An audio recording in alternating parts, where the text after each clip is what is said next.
well, John. Okay, whoever those people are, I cannot see you with all the lights, but you don't look like either of the two. Yeah, go ahead. Sure, go ahead. Thank you, Mr. President. And first of all, congratulations. Thank you very much. Appreciate it. Did you touch on the issue of peace treaty, and also will you travel to Pyongyang anytime soon? Well, at a certain time I will. I said that will be a day that I look very much forward to at the appropriate time. And I also will be inviting Chairman Kim at the appropriate time to the White House. I think it's really going to be something that will be very important. And he has accepted. I said at the appropriate time. We want to go a little bit further down the road. But what we signed today was a lot of things included. And then you have things that weren't included that we got after the deal was signed. I've done that before in my life. And we didn't put it in the agreement because we didn't have time. And I think most of you have been handed out the agreement or soon will. But oh, you have not? Okay. Well, if you could have those agreements passed out. We just finished them just a little while ago. But if you could have the agreements passed out, you'll see what we're talking about. Yes, sir. Go ahead. I want to second the congratulations, President. Thank you. What part did Japan play, and did the abduction issue come up? And yes. Also, the fate of the Christians. And the follow-up question is, when will you be doing an interview with Japanese TV? 50,000 American troops are in Japan. That's true. Again. 50,000 great troops. That's true. Yeah, it did. Abduction, absolutely. This is Prime Minister Abe's one of his, certainly, other than the whole denuking subject, certainly his, I would say, his main point. And I brought it up, absolutely. And they're going to be working on that. It will be. We didn't put it down in the document, but it will be worked on. Christians, yes, we brought it up very strongly. You know, Franklin Graham spent and spends a tremendous amount of time in North Korea. He's got it very close to his heart. It did come up, and things will be happening. Okay? Thank you. Great question. Yes, John, go ahead.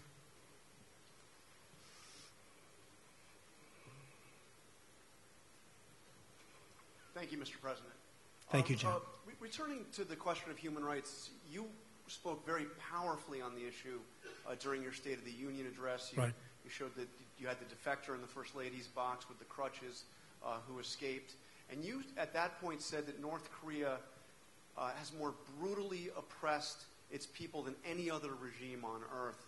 Do you still believe that is the case, having sat down with Kim Jong-un? And does he need to change that? John, I believe it's a rough situation over there. There's no question about it. And we did discuss it today pretty strongly. I mean, knowing what the main purpose of what we were doing is, denuking, but discussed it at pretty good length.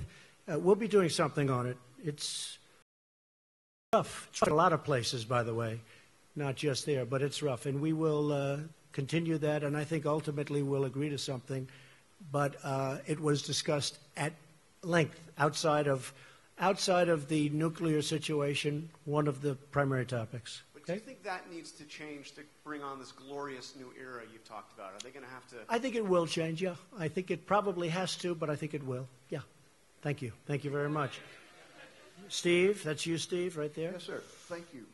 What timetable do you envision for their denuclearization? And in the meantime, are you thinking about easing any sanctions? Well, you know, scientifically, I've been watching and reading a lot about this, and it does take a long time to, pull off complete denuclearization. It takes a long time. Scientifically, you have to wait certain periods of time, and a lot of things happen.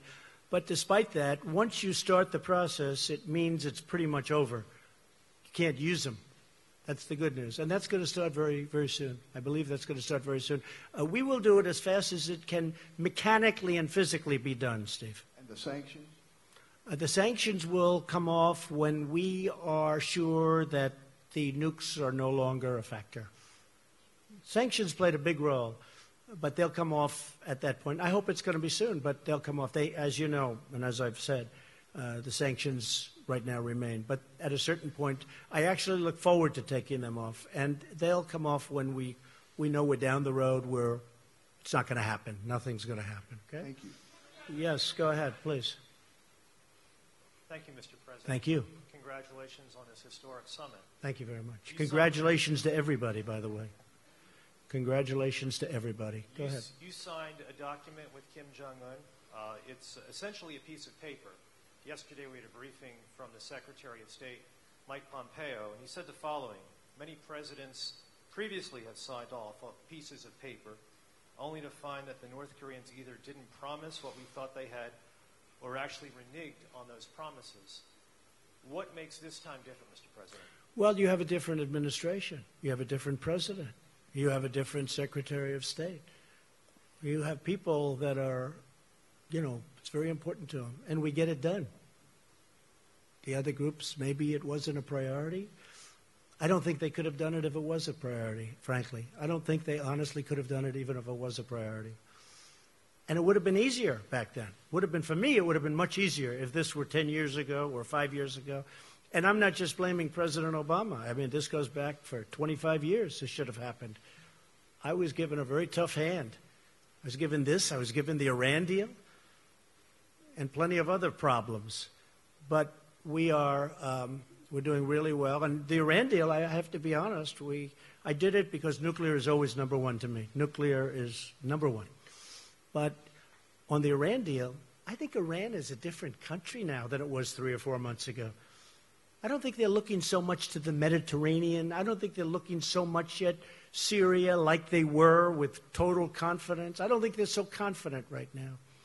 But I hope, with that being said, I hope that at the appropriate time, after these sanctions kick in, and they are brutal, what we've put on Iran, I hope that they're going to come back and negotiate a real deal, because I'd love to be able to do that. But right now it's too soon for that. Yes, please. Mr. President, you also talk about establishing diplomatic relations, exchanging ambassadors. How long before that happens? Good question. Hopefully soon, but we'll have to get things moving first. A little bit early for that. We have to get things moving. Yes, go ahead. Hi. Can you clarify when you said you're stopping war games? So Yeah. you are stopping the military exercises with South Korea? Yeah, we've done exercises for a long period of time working with South Korea. And we call them war games, and I call them war games, and they're tremendously expensive. The amount of money that we spend on that is incredible. And South Korea contributes, but not 100%, which is certainly a subject that we have to talk to them about also. And that has to do with the military expense and also the trade. So we're doing that. We actually have a new deal with South Korea in terms of the trade deal. But we have to talk to them. We have to talk to many countries about treating us fairly. But the war games are very expensive. We pay for a big majority of them. We fly in bombers from Guam. I said it when I first started. I said, where do the bombers come from? Guam, nearby. I said, oh, great, nearby. Where's nearby? 6.5 hours. 6.5 hours, that's a long time for these big, massive planes to be flying to South Korea to practice and then drop bombs all over the place and then go back to Guam. I know a lot about airplanes. It's very expensive. And I didn't like it. And what I did say is, and I think it's very provocative. I have to tell you, Jennifer, it's a very provocative situation when I see that, and you have a country right next door. So under the circumstances that we're negotiating a very comprehensive, complete deal, I think it's inappropriate to be having war games. So number one, we save money a lot. And number two, it really is something that I think they very much appreciated. Does North Korea give you something in return, though? Well, we've gotten, I've heard that. I mean, some of the people that, I don't know, maybe they really mean it. I don't always want to go against the press because I just don't, especially not today. This is too important. But I noticed that some of the people were saying that the president has agreed to meet. He has given up so much. I gave up nothing. I'm here. I haven't slept in 25 hours, but I thought it was appropriate to do because we've been negotiating for literally round the clock with them and with us and with John and with Mike and a whole team of very talented people. But we haven't given up anything other than, you're right, I agreed to meet. And I think the meeting was every bit as good for the United States as it was for North Korea. But I just wrote down some of the things we got. And they got a meeting. But only a person that dislikes Donald Trump would say that I've agreed to make a big commitment. Sure, I've agreed to take a period of time and come here and meet, and that's good. But I think it's great for us as a country, and I think it's good for them. But what did they do to justify this meeting? Secured commitment for complete denuclearization. That's the big thing. They secured the release of 3 American hostages. They already gave them to us 2 months ago. These people are now living happily back in their homes with their families, and it was pretty rough for them, to put it mildly. Secured the commitment to recover the remains, including, these are of fallen heroes. And they're giving a commitment. They're starting it immediately to recover the remains. And I just went through how many people asked me about it. I was amazed, actually. So many people would ask me, is it possible? Is it possible? At that time, we had no relationship to Chairman Kim or to anybody else in North Korea. You know, it was a very closed society. So we're getting the remains back. Secured the halt of all missile and nuclear tests. For how long has it been? 7 months? You haven't had a missile go up. For 7 months, you haven't had a nuclear test. You haven't had a nuclear explosion. I remember a nuclear event took place, 8.8 on the Richter scale. And they announced, I heard it on the radio, they announced that a massive, earthquake took place somewhere in Asia. And then they said it was in North Korea, and then they found out it was a nuclear test. I said, I never heard of a Richter scale in the high 8s. And if you look, there's been no missile launches. They've blown up their missile area. That's going to take place. That has not been written into the contract. We're going to give you the exact details on that. But they secured a halt of all missiles and of all nuclear tests. They secured the closure of their single primary nuclear test site, all 3 of them. They're in an area that's common around each other. They secured the closure. They secured the commitment to destroy the missile engine testing site. That was not in your agreement. I got that after we signed the agreement. I said, do me a favor. You've got this missile engine testing site. We know where it is because of the heat. It's incredible the equipment we have, to be honest with you. I said, can you close it up? You're going to close it up. We maintain the ability to continue to apply sanctions. So we're applying sanctions. Now, I had 300 sanctions that I was getting ready to put on last week, and I said, I can't really put on sanctions when I'm meeting with. I thought it would be very disrespectful. 300 very big ones, powerful ones. And I said it would be disrespectful. So, Jennifer, when you look at all of those things that we got, and when we got our hostages back, I didn't pay $1.8 billion in cash, like the hostages that came back from Iran, which was a disgraceful situation, what took place. So we've gotten a lot. So when I hear somebody in the media say that President Trump has agreed to meet, it's not a big deal to meet. I think we should meet on a lot of different topics, not just this one. And I really believe a lot of great things can happen. Yes, go ahead, please. Sir, you just listed off a lot of things that you say you got in this meeting. It wasn't too long ago, though, that you said you defined success of this meeting by North Korea giving up its nuclear weapons. Well, that's what they're doing. Well, can you talk about how? Sure, that's what they're doing. Well, I don't think Kim Jong-un for a complete, verifiable, irreversible. Yeah, I didn't honestly. And can you say why you didn't secure those details in this agreement? Because there's no time.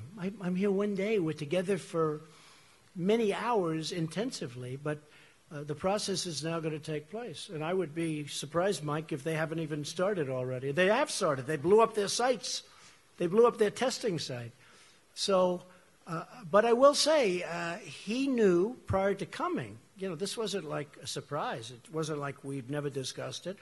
We discussed it. Mike discussed it very strongly with his counterpart in North Korea. They knew that this was, let's say they didn't agree to that, I couldn't sign any agreement. There was no agreement that could have been signed. So they understood that. And it wasn't a big point today because really this had been taken care of more than any other thing because it was all about this. This has been taken care of before we got here. So when we brought that up today, you see the language, it's very strong. It's in the document. Yes, ma'am. Thank you, Mr. President. Could you talk about the military consequences for North Korea if they don't follow through on the commitments that you're talking about? Well, I don't want to talk. Yeah, I know. That's a tough thing to talk about because I don't want to be threatening. I don't want to be threatening. They understood that. And you've seen what was perhaps going to happen. And, you know, Seoul has 28 million people. We think we have big cities. You look at New York where it has 8 million people. We think it's a big city. Seoul has 28 million people. Think of that. And it's right next to the border. It's right next to the DMZ. It's right there. I mean, if this would have happened, I think, you know, I've heard, 100,000 people. I think you could have lost 20 million people, 30 million people. This is really an honor for me to be doing this because I think, you know, potentially you could have lost, 30, 40, 50 million people. The city of Seoul, one of the biggest cities in the world, is right next to the border. You once spoke about fire and fury. Is that no longer the case? Well, at that time we needed perhaps fire and fury because we could not have allowed that kind of capability from the standpoint of the United States. And certainly Japan wasn't going to allow it either. Japan is right next door. One more thing. Mr. President, could you tell us about the video that you showed before this? Yeah. When did you show that to Kim? What was the goal Today. there? Yeah. We had it made up by some, I hope you liked it. I thought it was good. I thought it was interesting enough to show. One in English and one in Korean. And we had it made up. I showed it to him today, actually during the meeting, toward the end of the meeting. And I think he loved it. They were given, we didn't have a big screen like you have the luxury of having. We didn't need it because we had it on a cassette and an iPad, and they played it. And about 8 of their representatives were watching it, and I thought they were fascinated by it. I thought it was well done. I showed it to you because that's the future. I mean, that could very well be the future. And the other alternative is just not a very good alternative. It's just not good. But I showed it because I really want him to do something. Now, I don't think I had to show it because I really believe he wants to. I think he wants to get it done. Yes, go ahead. How's Staten Island Ferry doing, okay? He wrote the best story about me with the Staten Island Ferry, and after that he's never written a good story. I don't know what happened. It's a long time ago. Mr. President, it's been a busy week for you on the international stage. You're leaving this summit here in Singapore having determined that Kim Jong-un is a talented man. You left the G7 summit a few days ago in Canada having determined that Prime Minister Trudeau is weak and dishonest. What do you say to America's allies who worry that you might be jeopardizing our long-term alliances and who worry that you might be treating our historic friends as enemies and our historic enemies as friends? Well, first of all, I think it's a very fair question. I had a very good meeting with the G7, and I left the meeting, and I'll be honest, we are being taken advantage of by virtually every one of those countries, very, very seriously. Now, the United States, because of bad management at the top, because of presidents that didn't care about trade or didn't understand it or whatever reason, for many years, with China being obviously the most successful at it, but the European Union is second, 151 billion we lost. They were represented at the meeting. And we're being taken advantage of on trade. Canada does have very big advantages over us in terms of trade deficits. We have a big trade deficit with Canada. I was reading where, it's actually a surplus. Not a surplus. It's either 17, but it could actually be 100. You know, they put out a document. I don't know if you saw it. They didn't want me to see it, but we found it. Perhaps they were trying to show the power they have. It's close to $100 billion a year loss with Canada. They don't take our farm products, many of them. They charge what was 270%, but somebody told me the other day that a few months ago they raised it to 295% for dairy products. And it's very unfair to our farmers, and it's very unfair to the people of our country, the workers, the farmers, the companies. And we are not able to trade. They have tremendous barriers up. They have tremendous tariffs. So when I put in a countervailing tariff just to get us up a little bit so the balance isn't so much, it's like this. They said, oh, that's so terrible. I said, what's terrible? We have to catch you a little bit. We have to have a little balance. Even if it's not complete, we have to have a little balance. I say this with many countries. Anyway, we finished the meeting. Really, everybody was happy. And I agreed to sign something. I asked for changes. I demanded changes, and those changes were made. In fact, the picture with Angela Merkel, who I get along with very well, where I'm sitting there like this, that picture was, we're waiting for the document because I wanted to see the final document as changed by the changes that I requested. That was a very friendly, I know it didn't look friendly, and I know it was reported like sort of nasty both ways. I was angry at her. Actually, we were just talking, the whole group, about something unrelated to everything, very friendly, waiting for the document to come back so I could read it before I leave. Anyway, I left and it was very friendly. When I got onto the plane, I think that Justin probably didn't know that Air Force One has about 20 televisions. And I see the television, and he's giving a news conference about how he will not be pushed around by the United States. And I say, push him around. We just shook hands. It was very friendly. Look, countries cannot continue to take advantage of us on trade. The numbers are out. Over the last couple of years, and over the last many years, but over the last couple of years, this country has lost $800 billion on trade with other countries, the biggest one being China. $800 billion. $151 billion with the European Union. They don't take our agricultural products, barely. They don't take a lot of what we have, and yet they send Mercedes into us. They send BMWs into us by the millions. It's very unfair. And it's very unfair to our workers, and I'm going to straighten it out, and it won't even be tough. Okay? Thank you. Go ahead. Go ahead.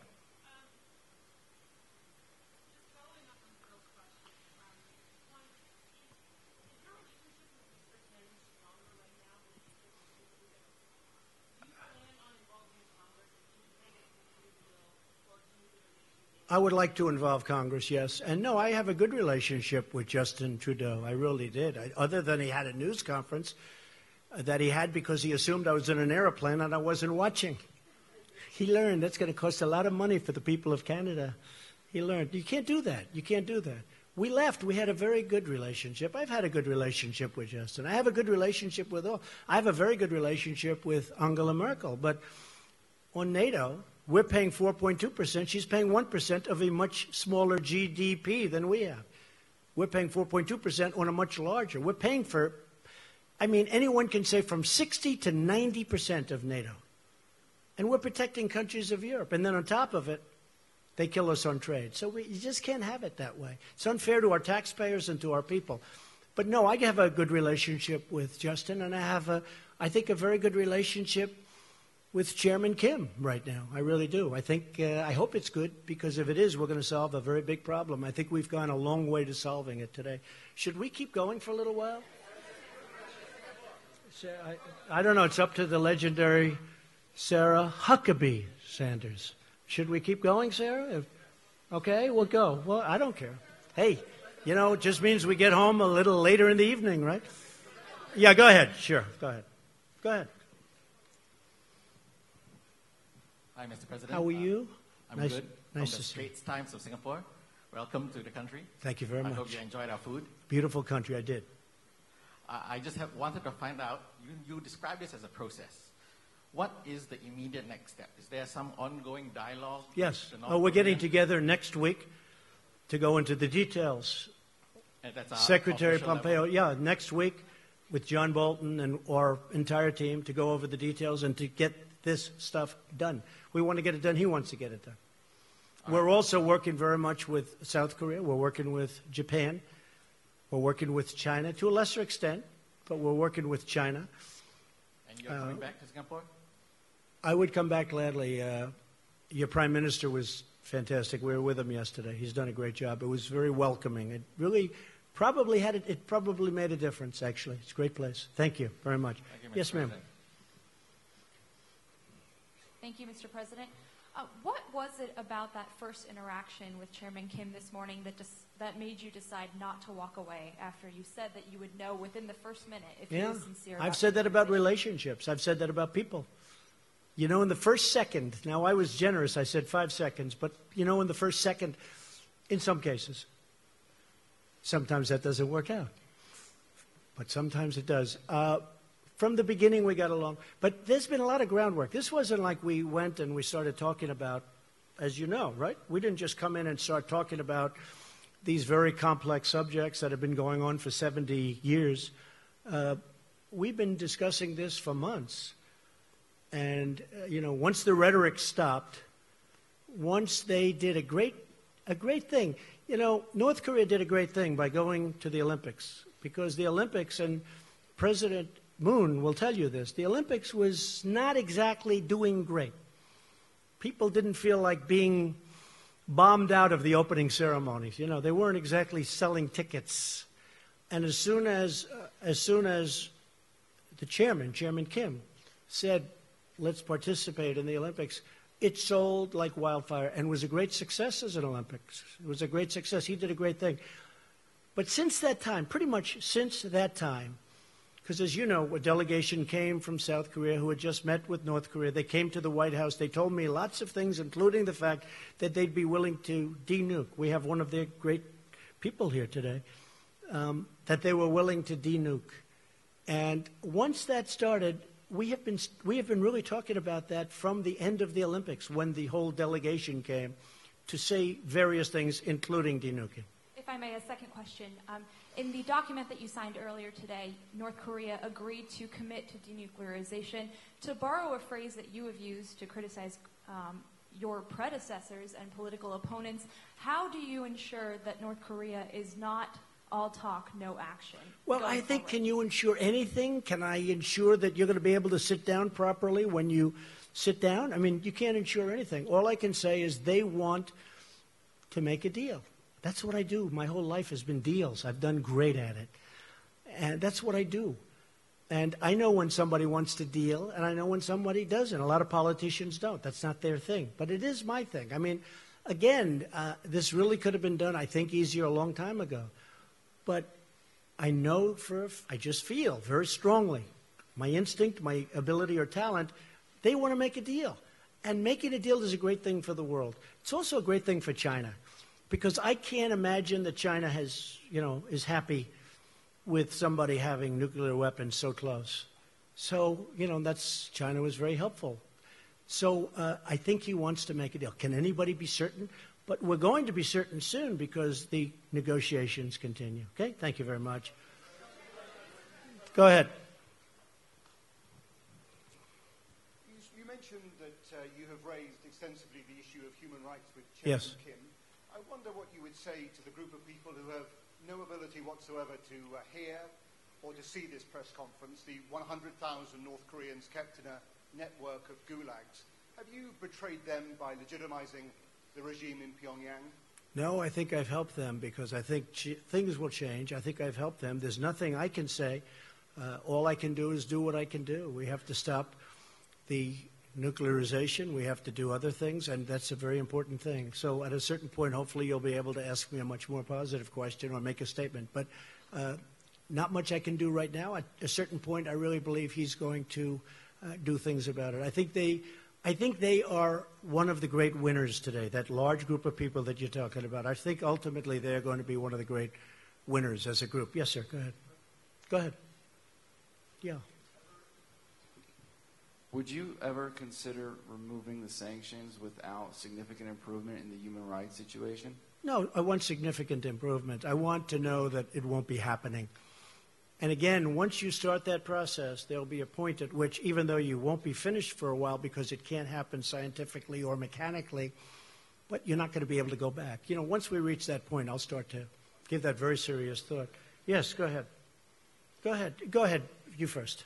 Mr. President, did you also discuss the cost of denuclearization and how North Korea is about to foot the bill while the crippling sanctions remain in place from Southeast Asia, Singapore? Well, I think that South Korea and I think that Japan will help them very greatly. I think they're prepared to help them. They know they're going to have to help them.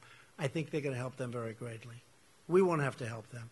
The United States has been paying a big price at a lot of different places. But South Korea, which obviously is right next door, and Japan, which essentially is next door, they're going to be helping them. And I think they're going to be doing a very generous job and a terrific job. So they will be helping them. And yes, ma'am, go ahead, behind. Yes.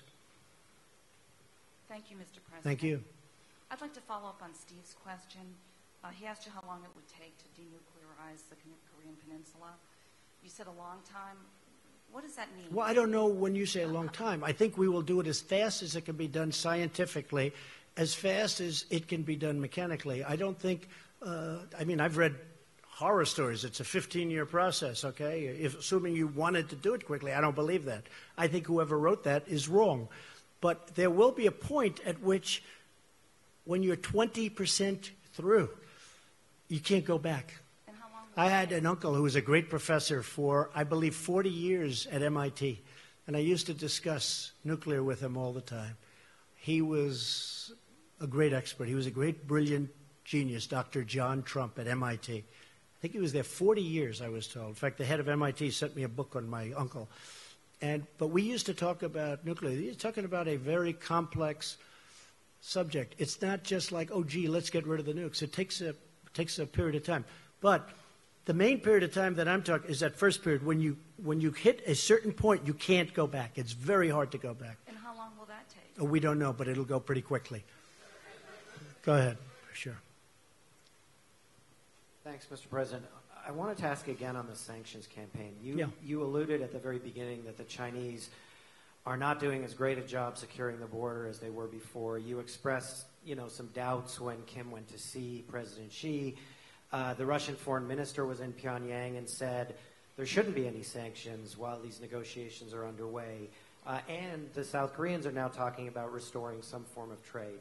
So with all of those players appearing to be moving toward eroding sanctions, how can you keep the sanctions regime in place? What leverage do you have on these countries? Well, I think we have a lot of leverage. I think we have tremendous leverage. I do believe that China, despite my relationship with President Xi, a man who I told you I have great respect for and like also a lot, we're having very tough talks on trade.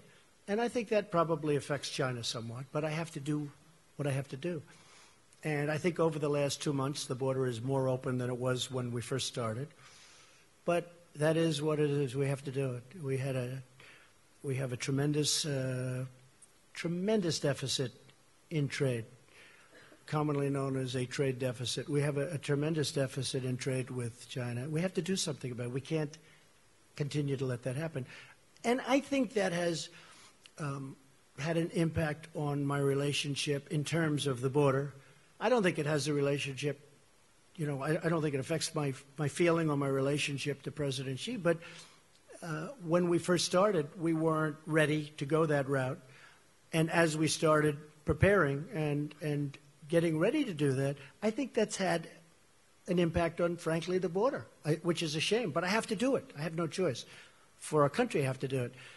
South Korea will do whatever's necessary to get a deal done. If that means we can't trade, they're not going to trade. They're definitely not going to trade.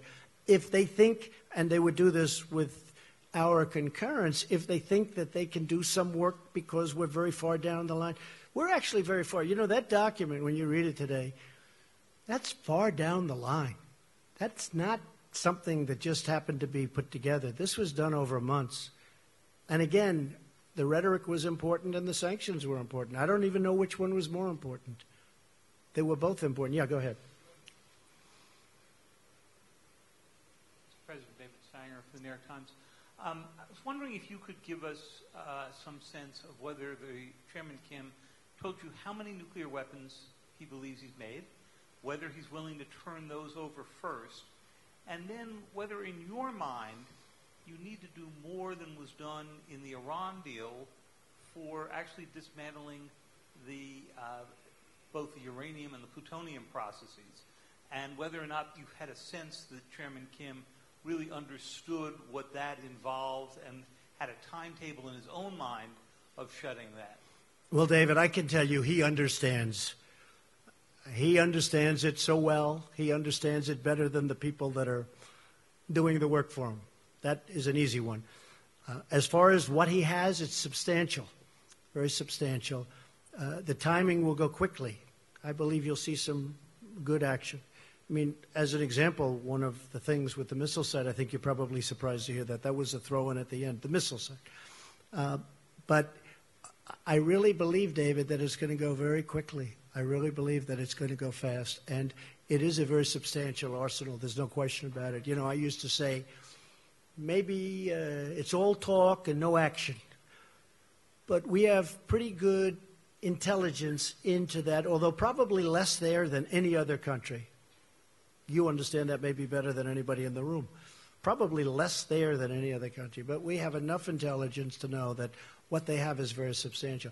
This is why, David, I always say that this shouldn't have taken place so late into the process. Wouldn't this have been better if it was 5 years ago or 20 years ago or 15 years ago and we didn't have to worry about not having a successful meeting like today? So, and I still love my first interview with you, David. I still have that interview, actually. Yeah, go ahead. Thank you.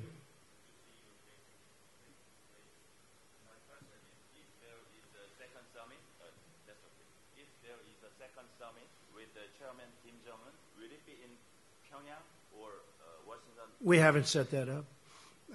We'll probably need another summit. We'll probably need, or meeting, we could use a different term, but we'll probably need another one.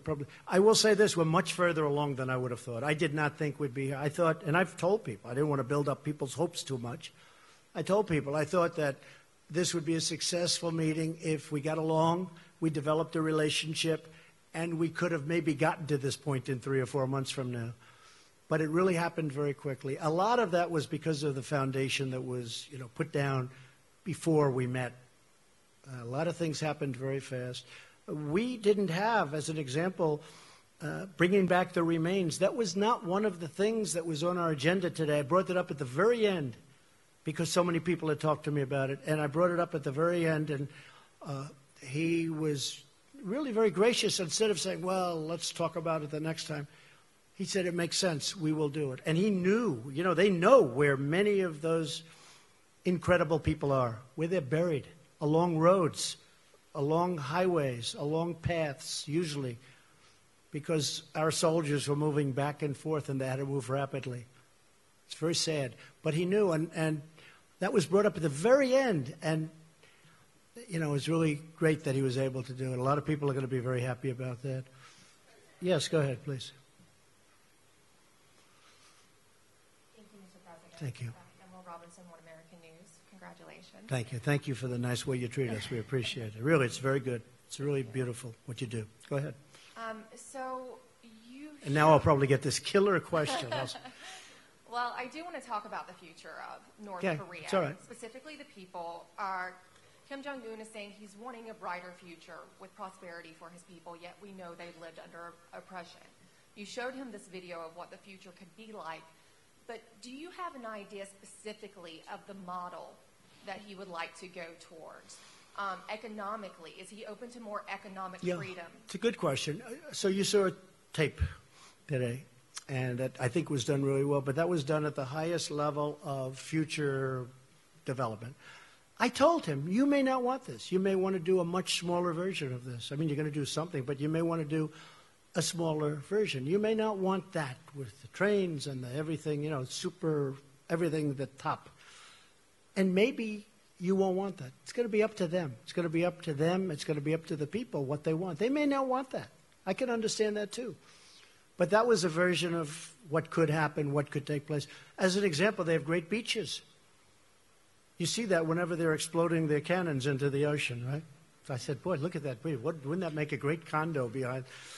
And I explained, I said, instead of doing that, you could have the best hotels in the world right there. Think of it from a real estate perspective. You have South Korea, you have China, and they own the land in the middle. How bad is that, right? It's great. But I told them, I said, you may not want to do what's there. You may want to do a smaller version of it, or, and that could be. Although I tell you what, he looked at that tape, he looked at that iPad, and I'm telling you, they really enjoyed it, I believe. Okay? Yeah, go ahead. A couple of more. Okay, we'll do 3 more. Yeah, go ahead. Go. Yes, hi, Brian. Am I on the cover again this week? Boy, have I been so many covers. Entirely possible. Huh? I know. That's Do you okay. now see Kim Jong-un as an equal? In what way? You just showed a video that showed you and Kim Jong-un on equal footing in discussing the future of the No, country. I think that I don't view it that way. See, I don't view it that way. I'll do whatever it takes to make the world a safer place. If I have to say I'm sitting on a stage, I mean, I understand what you're getting at. If I have to say I'm sitting on a stage with Chairman Kim, and that's going to get us to save 30 million lives, could be more than that, I'm willing to sit on the stage. I'm willing to travel to Singapore very proudly, very gladly. Again, I other than the fact that it is taking my time, they have given up a tremendous amount. They've given it up even before, and even add the Olympics to it. You could add the Olympics to the question. They went to the Olympics. They took an Olympics that was going to be a massive failure, that maybe wouldn't have even opened. And they made it a tremendous success by agreeing to participate. Add that to the list of things that they've done. So, Brian, if I can save millions of lives by coming here, sitting down, and establishing a relationship with someone who's a very powerful man, who's got firm control of a country, and that country has very powerful nuclear weapons, it's my honor to do it. Are you concerned that the video you just showed could be used by Kim as propaganda to show him as... No, I'm not concerned at all. We can use that video for other countries. Go ahead. Mr. President, in the year 2000, President Clinton got a request by Kim Jong-il. Got impressed? Got a request from Kim Jong-il to travel to Pyongyang and meet him. And Clinton refused. He sent Secretary of State Albright. Yeah, he did a great deal. And he spent $3 billion and got nothing. They started making nuclear weapons. Mr. President, and you, on the other hand, got the request and right away went here to meet him. And do you understand those people who say that you gave him the ultimate present, a legitimacy to a regime who oppress its people without an ongoing process before you, as a U.S. president, as the leader of the free world, meet, shake hands with this leader of North Korea who is perceived to be oppressing brutally his own people? Okay, good. I think we just answered the question. But do you understand this I understand it much better than you do. Okay. Yeah, go ahead. Go ahead. Thank you very much. Yes. Mr. President, Eliana Johnson with Sure. Politico. Hi. Hi. You mentioned a couple specific concessions that you got from Kim, the return of remains and the destruction of the nuclear site. And I know you said that was And an much add-on. more, and much more than that. Yeah, I know you said the last thing was an add-on and it wasn't in the agreement, but that he gave you his word. If he doesn't follow through on these things, what are you prepared to do in response, and will you lose faith in this process? No, I think he'll do it. I really believe that. Otherwise, I wouldn't be doing this. I really believe, and it was really the engine testing site, in addition to all of the other things that they've agreed to do. It was they have a very powerful engine testing site that, again, we're able to see because of the heat that it emits. And yeah, I'm able to. I'm very happy. I'll tell you what. I'm very happy with those 2 points, the 2 points you mentioned. But I think you might be referring to the thing that's not in, which is the engine testing site. Honestly, I think he's going to do these things. I may be wrong. I mean, I may stand before you in 6 months and say, "Hey, I was wrong." I don't know that I'll ever admit that, but I'll find some kind of an excuse. Okay, one more. Come on. Yeah, go ahead. Go ahead, sure. Thanks, Mr. President. Thank you. Thank you. Jennifer Chen with Shenzhen Media Group China. I just would like to know, will you call Chinese President Xi when you come back to D.C. Yes. To discuss about achievements you made today with Yes. Chairman Kim? And I will. What's your expectation about China's role to accelerate the process to establish a long-term peace mechanism? Well, my expectation about China is that China is a great country with a great leader and a friend of mine. And I really believe that he's happy that we've made this kind of progress. And I've heard from him. But I will be calling him very shortly, maybe even before I land. Okay?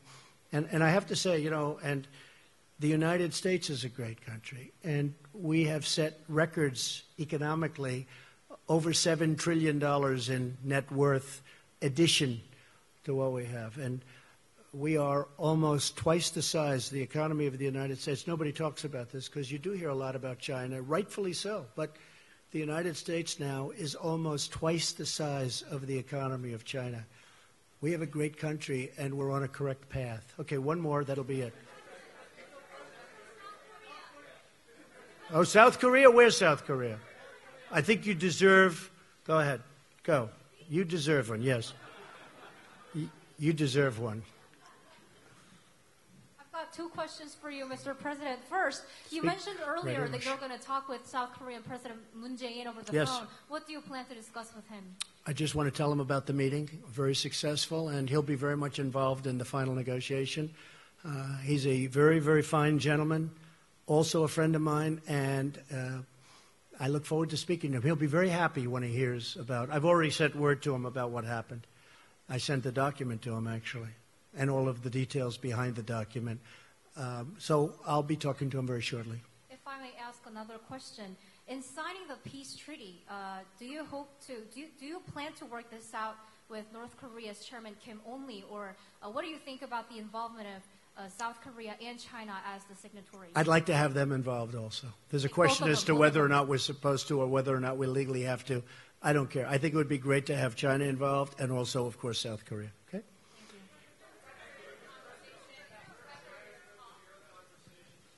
What?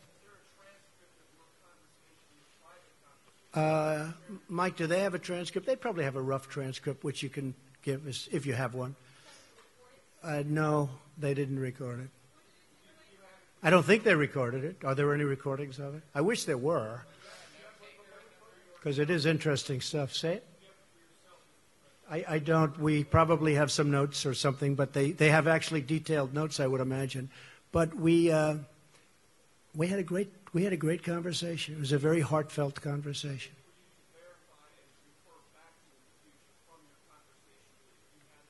Yeah, well, I don't have to verify because I have one of the great memories of all time, so I don't have to. Okay. Okay. Yeah, but I don't want to discuss it. But what we did is we've had numerous discussions.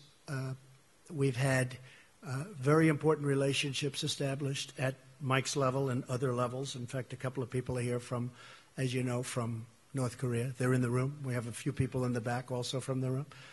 So when we went into this final agreement, very importantly, we really didn't go in cold. We went in with tremendous relationship and tremendous knowledge, and I think that's why we got it done. So I'm going to head back. I don't know about you folks, but it's been a long time since I've taken it easy. So now we can take it a little bit easy, and then the work begins again. And I appreciate everybody being here. I hope we've answered your questions. And thank you very much. And sort of congratulations to everybody, because this is really, to me, it's a very important event in world history. And to be really true to myself, I have to add, I want to get it completed. So Mike, our whole team has to get to work and get it completed, because otherwise we've done a good job. But if you don't get the ball over the goal line, it doesn't mean enough, okay? So thank you, and sort of congratulations to everybody in the room. Thank you very much. Appreciate it. Thank you. Feel good. Yeah, very good. Very good. Thank you.